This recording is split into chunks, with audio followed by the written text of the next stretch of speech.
Hi there, it's Tiny Bun Distinctive here, and I would like to spend a few minutes talking through the ideal client and why it's such an important part of your marketing.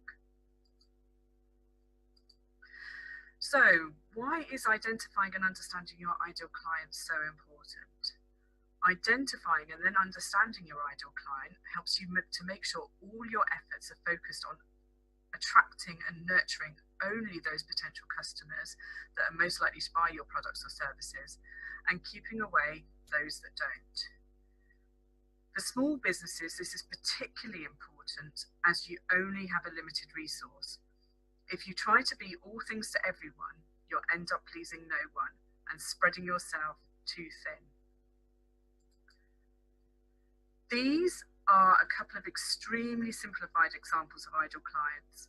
I chose them as all of us will have shopped in supermarkets and so will be able to identify with them. They show that Waitrose and Tesco's are targeting pretty distinct types of people. Your ideal client won't necessarily be an individual. If your customers are businesses, then they will likely be the key decision maker for that business.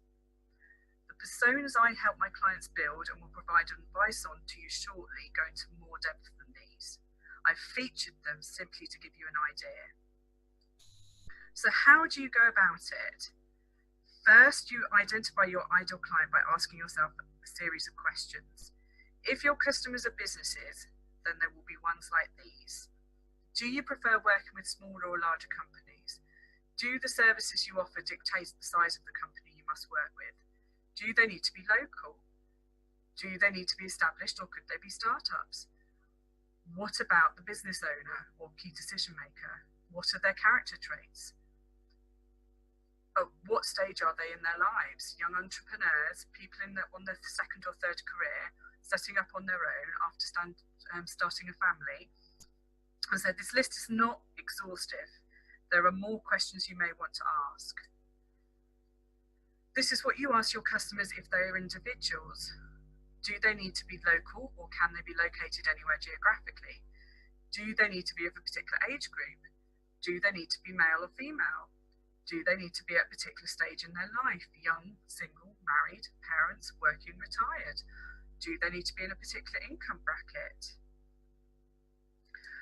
Once you have someone in mind, you then find out more about them.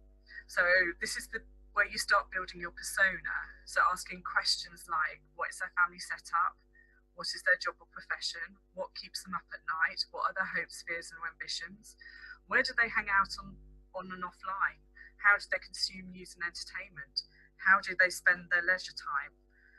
Once again, this list is not exhaustive. And also, again, if your customers are businesses, then you're asking this about the key decision maker. And you may wonder about the relevance of some of these questions, but answering them will help you build a fuller picture of your ideal client. This could allow you to identify opportunities that you could have otherwise missed, come up with ideas that you may not have otherwise considered.